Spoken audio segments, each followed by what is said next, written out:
আসসালামু আলাইকুম। আশা করি আপনারা সবাই ভালো আছেন। আলহামদুলিল্লাহ আমি অনেক ভালো আছি। আজকে আপনাদের সাথে শেয়ার করব শিঙি মাছ আলু দিয়ে চুটচুটি করব। তো কিভাবে করি, আপনারা বেশিরভাগই ঝোল খাইছেন, আর আমরা আজকে প্রথম শিঙি মাছ আলু দিয়ে চুটচুটি করব। তো এখানে পেঁয়াজ কুচি কেটে নিছি, তারপরে আলু কুচি করে কাটে নিছি। এখন ভালোভাবে পরিষ্কার পানিতে ধুয়ে নেব। কি আশ্চর্য ঘটনা, তাই না? চিংড়ি মাছও কি আলু দিয়ে চুচুটি করে খাওয়া যায়, ছোট মাছের মতো?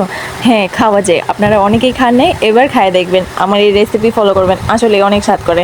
তো বড় মাছটা সচরাচর ঝোল করে রান্না করা হয়, কিন্তু চিংড়ি মাছটা খুবই ছোট ছিল, যার কারণে ঝোল করলে বেশি স্বাদ করতো না, তাই ওইভাবেই রান্না করলাম আর কি। কারা কারা এভাবে রান্না করে খাইছেন অবশ্যই কমেন্টে জানাবেন। আমি জানি, শিওর 100% গ্যারান্টি দিব, এইভাবে কেউই চিংড়ি মাছ রান্না করে খান নাই।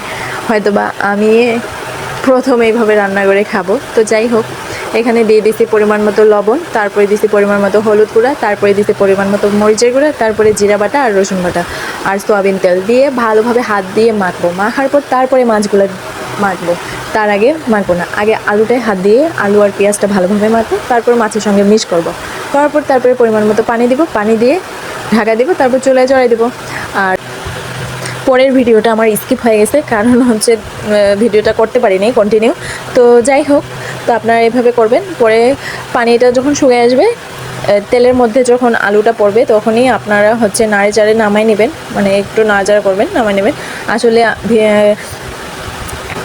আসলেই খাইতে অনেক টেস্টি ছিল আর কি, ভালোই ছিল। খাওয়ার পর তো আমি আপনাদেরকে বলতেছি অনেক স্বাদ ছিল। প্রথমে আমিও মনে করছিলাম আসলে টেস্টটা খুব একটা বেশি হবে না, আসলে অনেক স্বাদ ছিল। তো আপনারা কে কে এভাবে খাইছেন অবশ্যই কমেন্টে জানাবেন। তো ভিডিওটা ভালো লাগলে অবশ্যই লাইক কমেন্ট শেয়ার করবেন, এবং আমার এই ছোট্ট চ্যানেলটা সাবস্ক্রাইব করবেন প্লিজ। আমার এই চ্যানেলটা সাবস্ক্রাইব করবেন, অনেকের ভিডিও সাবস্ক্রাইব করেন, তো আমার এই ছোট্ট চ্যানেলটাও সাবস্ক্রাইব করেন। তো যাই হোক, এই যে আমার ফাইনাল লুকটা দেখেন, কতই না সুন্দর হয়েছে, কালারটা অনেক সুন্দর আসে। এই যে খাইতেও অনেক স্বাদ ছিল। তো আজকের ভিডিও এই পর্যন্তই। সবাই ভালো থাকবেন, সুস্থ থাকবেন। আল্লাহ হাফেজ, আসসালামু আলাইকুম।